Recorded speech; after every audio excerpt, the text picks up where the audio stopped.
After the U.S. withdrew from the Iranian nuclear deal last May, Iran has so far vowed to remain committed to its terms. But is that changing?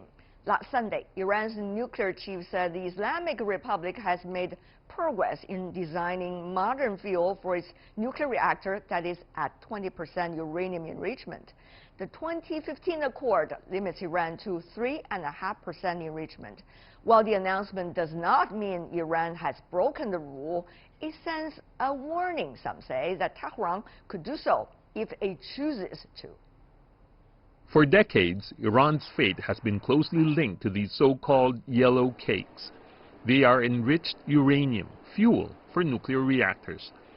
When the enrichment reaches about 3.5%, they can be used to fuel nuclear power plants. But when they reach 20%, they can be further processed to weapon grade in short notice. That is why, in the 2015 nuclear deal, Iran agreed to suspend 20% uranium enrichment and limit it to 3.5%. Last Sunday, Iran's nuclear chief said on state television that the Islamic Republic had achieved great progress in its ability to enrich uranium to 20%, and the new technology would boost the efficiency of the country's nuclear reactor. Technically, Iran is still sticking to the 2015 accord, but with the U.S. pulling out of the deal and sanctions again weighing on Iran's economy, uncertainty remains. I believe we can reach a comprehensive solution. We have reached an agreement on the Iranian nuclear issue. That Iran has honored its commitments. The Iran deal was one of the worst and most one-sided transactions. The Iran deal, the nuclear deal, is based on lies. We hope that all of its participants remain fully committed. The United States will withdraw from the Iran nuclear deal. We continue to verify the non-diversion of nuclear material declared by Iran under a safeguard agreement. We've never dreamed of domination in the Middle East. Can you say the same about Iran? As the rift between Iran and the U.S. worsens, an escalation is a serious threat to global nuclear security.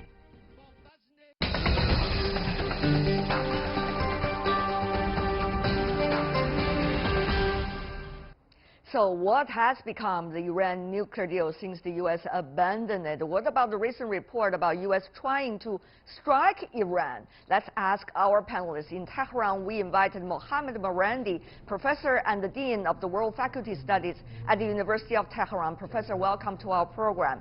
Also extend our greetings in Washington, D.C. to Sharon Squassoni, a research professor at the Institute for International Science and Technology Policy with the Elias School of International Affairs, George Washington University. Welcome as well. In Beijing studio, Li Guofu joining us, director of the Center for Middle Eastern Studies at the China Institute of International Studies. Gentlemen and lady, welcome. But first question to you, Ms. Squassoni in Washington, D.C. Exactly. What is it? The so-called plan the White House asked the other departments of the government to draw for a possible strike against Iran. Is it a contingency plan, or is it the beginning of something much bigger? Mrs. Squassoni. Well, thank you. It's very hard to know. There are very few details. There was a report in the Wall Street Journal that following a mortar attack where Iranian mortars landed in Baghdad near the embassy, that the National Security Council had asked the Pentagon for some military options. It's so hard to know if that means anything at all. It could simply be the National Security Council saying, hey, well, let's see what our options are. Without any further information, it's hard for me to know whether there's anything serious about this. I certainly hope not, because a military strike on Iran is not the answer to our multifaceted problems with Iran. Well, Ms. Squassoni, you probably hold dear to the idea you just illustrated. With decades of work in the field, may not be necessarily the idea some of those in the making decision process are necessarily thinking. But let me go to you, Professor Morandi, about that too. When you read the media reports, so far it's only media reports. We haven't got the officials coming out whether to deny it or to confirm it. But we do know also through media reports, the Wall Street Journal report, about the so-called division of ideas within the current administration. For example, Bolton thinking about regime change, that was not a secret when it comes to Iran. And then Secretary Pompeo was advocating certain united front against Iran during his recent trip. However, the recently already leaving the Secretary of Defense, Mr. Mattis, was reportedly afraid of a deal or a plan leading to direct military confrontation between the United States and Iran. That, of course, is also reported. But Professor Morandi, out of this very entangled messages, how is Iran looking at this issue and the danger of it?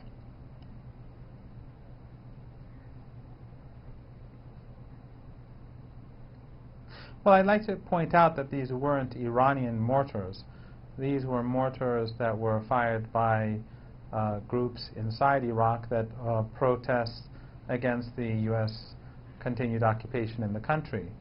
And in Iran, I think that we've heard about all options being on the table for so many years, and there have been so many threats made by so many presidents and different administrations in the United States that they're more or less used to it. And the belief, again, in Tehran is that there is a balance of terror, as it were, in the region, and that the United States knows that Iran is not Iraq or Somalia, and that if the United States strikes at Iranian targets, then the Iranians will retaliate, and they won't be token strikes on behalf of Iran. So I don't think that people, and the media hasn't taken it seriously, and government leaders haven't taken it seriously. And I don't think that anyone, and I think the reason why they don't do so is because they feel that the U.S. military, the U.S. government, even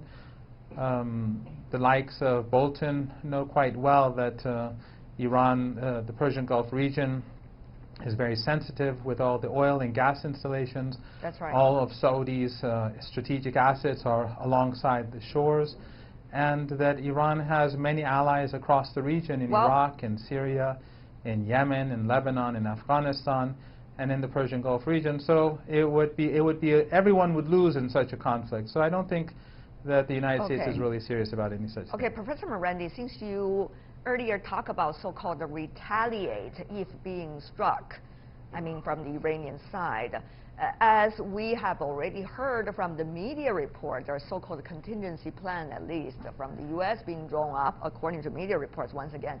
What about from Iran? Exactly what kinds of retaliation, all options on the table? I wonder whether that phrase applies to Iran as well. What exactly is so-called retaliation and reaction coming from Iran that Iranians have in mind? If I could ask you to be brief.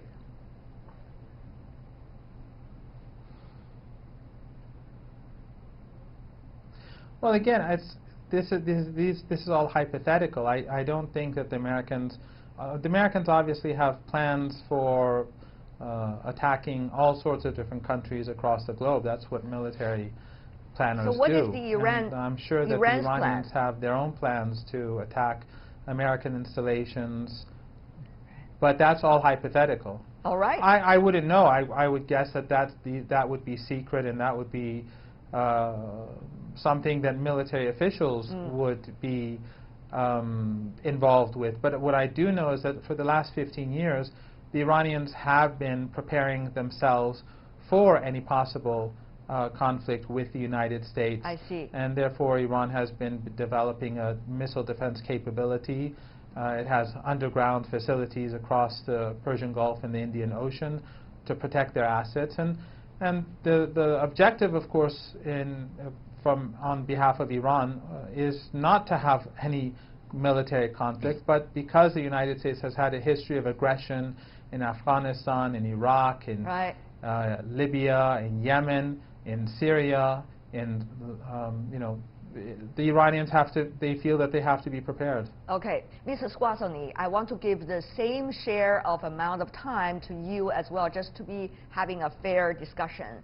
Mrs. Squassoni, recently Iran has been coming public about its capability of enriching uranium 20%, and its plan at least to do so. Of course, that is still within the nuclear deal Iran struck with the other player, the JCPOA. However, how do you see this recent development, particularly the fact that Iran wants to come to the public and talk about it with such a stress in the recent time when you have two top administration officials visiting the Middle East? Right. Well, I think you're correct in that Secretary of State Pompeo's trip to the Middle East that began last week provided a foil, I guess, or an opportunity for Iranian officials to make some statements. It's really hard for me to tell from Dr. Salehi's statement what exactly he's talking about. It could be anything, you know. So within what do you mean it could be anything? What do you mean it could be anything, Mrs. Squassoni? For your expertise. Sure. So what does that mean? Right. So let me just say I don't read Farsi, so I'm just looking at English translations, right? But they talked about a capability to make 20% fuel. So you know, under the Joint Comprehensive Plan of Action, Iran can continue some research and development on advanced centrifuges, right? It cannot do certain things, like it can't take those advanced centrifuges, which are much, much more capable, or will be more capable than the current ones that it has, and thus could contribute to that kind of capability to enrich to higher levels. It can't take those centrifuges and inject them with uranium hexafluoride gas, right? So it can do certain things. It can do mechanical testing. I have every confidence that Iran continues to do those things which it can do within the confines of the JCPOA. But, you know, there's just not enough detail in Dr. Salehi's statement to know exactly what's happening. I would just like to point out that apart from the United States, and I personally do not agree with our decision to pull out of the JCPOA. I think it's a fine agreement which does a lot of things for a lot of parties. But apart from the U.S., the other parties have every incentive to stay in. And Europe has been working to ensure that there are ways in which they can still keep their part of the bargain. I think China has interest to keep its part of the bargain, and Russia also. So there's this thing called a special purpose vehicle. Federica Mogherini of the European Union has been she's been promising this, and there's been some progress. But so in my view, until there's some specific evidence that Iran has somehow not kept its part of the bargain, you know, we should relax a little bit and see what happens. So far, the International Atomic Energy Agency, up until November, has said Iran continues to comply with its obligations. So we may see the next report may be, I think, in February or March, and we'll see what happens then. But, you know, there's a lot of, you know, I forget the American expression, there's a lot of noise here, and it's hard to tell what the real information is. I love that when you ask us to be relaxed. I love that, especially in the debate. Therefore, I go to you, Mr. Li in Beijing. You see this so-called noise. Both Professor Morandi and Mrs. Squassoni have been illustrating, whether using this word or not, coming from both sides, from Iran and also from the United States. You see, the so-called contingency plan to strike Iran is not necessarily being announced by the official side, but rather so-called leaked through media, and only one media report specifically quoting some of the sources. That's very interesting. You also see, at this critical juncture, Iran officials coming out and suggesting 20% enrichment, which Ms. Squassoni termed as it could be anything. So it's very interesting how both sides are using vague ideas, vague messages, vague channels in order to suggest enough amount of information to the other side and to the rest of the world. Mr. Li, how do you read the current picture? I think, Mr. the Sarih, the chairman of the Iranian nuclear and the organizations, and I personally believe, use a kind of a new technology of enrich 20% as a kind of tactic, warning to the European countries. But so far, European has promised to come out with some very practical, policies in order to do business with Iran to avoid American sanctions, but has not, come to, to real, right. So far the Iranian has not, benefit anything from the deal, and the Iranian has also said, their patience has been running out. So I think, this I personally believe can be regarded as a sort of tactics to warning the Europeans. If they will not come out, they will face some, very severe consequences. But it's kind of interesting, isn't it, Professor Morandi? If you think about it, I mean, the United States, it was the U.S. that withdrew from the JCPOA, from the deal. And it's very hard for Iran to put pressure on the U.S., by the way. And therefore, Iran, according to Mr. Li's analysis and some of the others, is putting more pressure on the Europeans who are staying in the deal and also other players in the deal. But on the other hand, it's also sympathetic, many feel, and empathetic to Iran in terms of the fact that there was a deal, and then there's one crucial party that withdrew from the deal, just like that.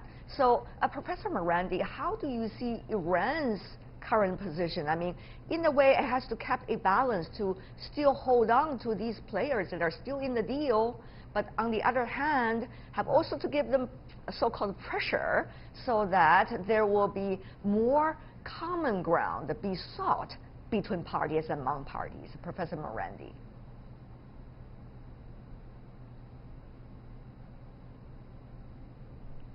I think both of your guests gave a very good assessment of the situation.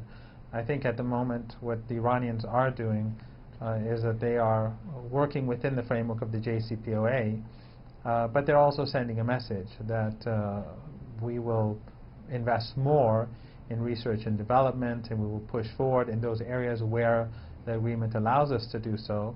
They'll sort of, let's say, do as much as possible without, at the moment, without breaking the agreement. But I think they're also sending a signal to the Europeans that this can't last forever. At the moment, in my opinion, this is my personal opinion, I think the Iranians have benefited a lot from the JCPOA, not economically, but politically. The United States has isolated itself. Iran has gained a lot of sympathy across the board, internationally, regionally, even at home. People see the United States, the U.S. government, the current administration in a very negative light, but also in addition to that, the actions of Mohammed bin Salman and the murder of Jamal Khashoggi, all of these together in this context where the United States is antagonizing Iran and its allies are behaving irresponsibly in the region, this has put Iran in a very positive light. Even the mainstream Western media, which is traditionally very hostile towards Iran, we see that it has been, even they have been somewhat ambivalent over the past few months. So at the moment, the Iranians are benefiting not economically but politically, but I think ultimately the Iranians are sending a message, as your previous guest rightly pointed out, that this cannot last forever. I see. Mrs. Guasoni, just follow up on what Professor Morandi earlier illustrated. I mean, you see the division very clearly within the administration. I mean, on the one hand, the so-called withdrawal of troops from Syria was a decision made by the president. Obviously, there's a lot of different opinions, even when it comes to what does that mean for U.S. capabilities, so-called, toward Iran.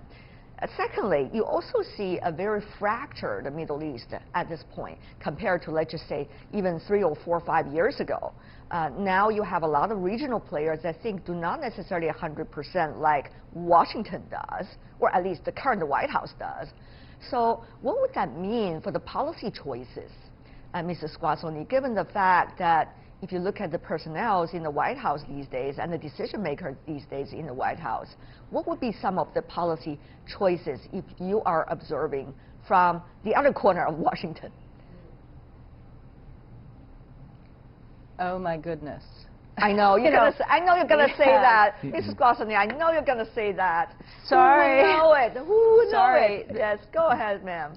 The problem is, you know, policy in the White House right now is being run by people who, to put it charitably, have no depth of expertise or even feel for the region. I mean, Mike Pompeo's speech, and you could arguably say is better than some of the other folks involved in this, like Jared Kushner.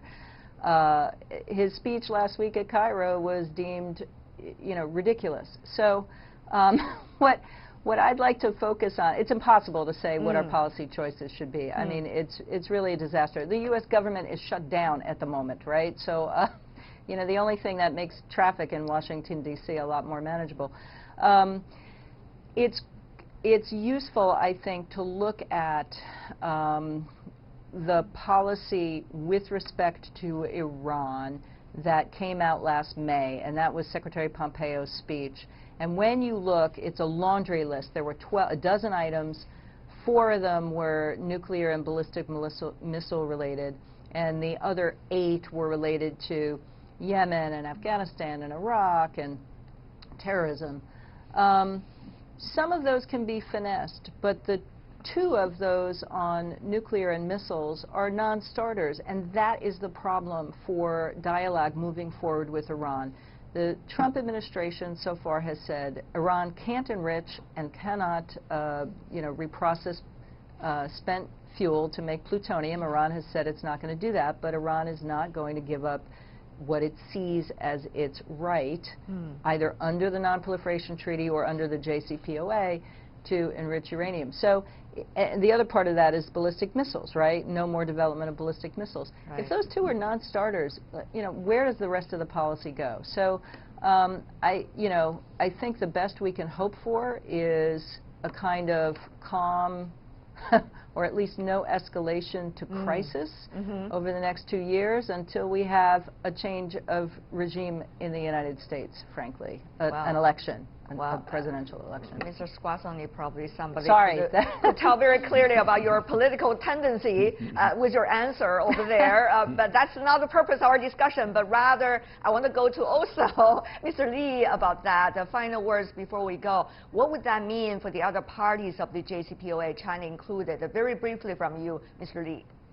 I think the rest of the remaining parties of the Iranian deal can work together with the international communities to preserve the deal, because everyone believes the deal is very important, not only the economically, but it prevented the chaos in the whole Middle East. That is a crucial message, and let's see how we're going to be able to do that. For now, I really want to thank the expertise and the insights provided by the 3 of you, even though coming from different perspectives, but we all know peace is really important.